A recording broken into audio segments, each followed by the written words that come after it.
Il est souvent préféré que Dieu institua le sabbat en Éden, à cause de la corrélation entre le sabbat et Exode 20:11. Même si le repos de Dieu, le septième jour, Genèse 2:3, préfigurait la future loi du sabbat, il n'y a pas de mention du sabbat avant que les enfants d'Israël ne sortent du pays d'Égypte. Nulle part dans les Écritures ne trouve-t-on d'allusion qu'un sabbat ne fut observé entre Adam et Moïse. La parole de Dieu explicite clairement que l'observation du sabbat fut un signe particulier entre Dieu et Israël. Moïse monta vers Dieu.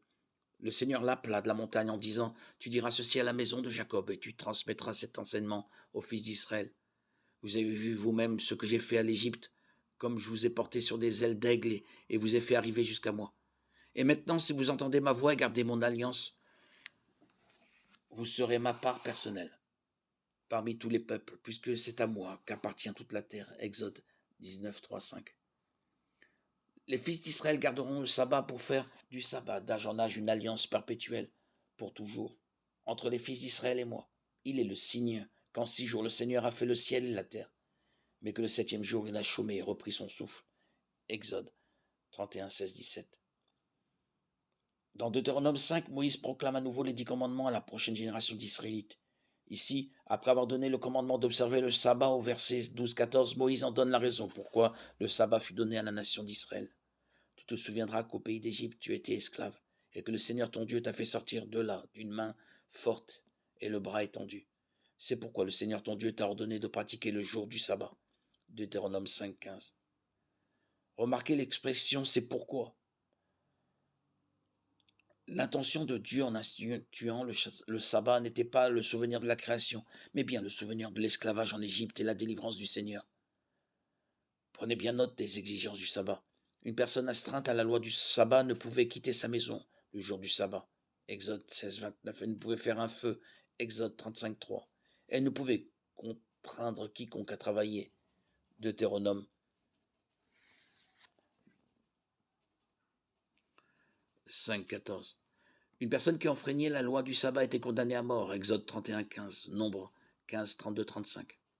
Un examen des passages du Nouveau Testament nous montre 4 points importants. Quand Jésus apparaît dans son corps ressuscité et que le jour est mentionné, il s'agit toujours du premier jour de la semaine. Matthieu 28, 1.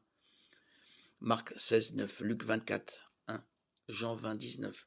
La seule fois que le sabbat est mentionné d'Actes à Apocalypse, c'est dans le but d'évangéliser les Juifs et le cadre est une synagogue. Actes chapitre 13, 18. Paul écrivit: J'ai été avec les Juifs comme un Juif pour gagner les Juifs. 1 Corinthiens 9, 20. Paul n'est pas allé à la synagogue pour être en communion, mais pour condamner et sauver les perdus. Quand Paul déclare désormais: C'est aux païens que j'irai, Acte 18, 6, le sabbat n'est plus jamais mentionné. Au lieu de suggérer l'observance du sabbat, le reste du Nouveau Testament laisse supposer le contraire, y compris la seule exception dans Colossiens 2, 16.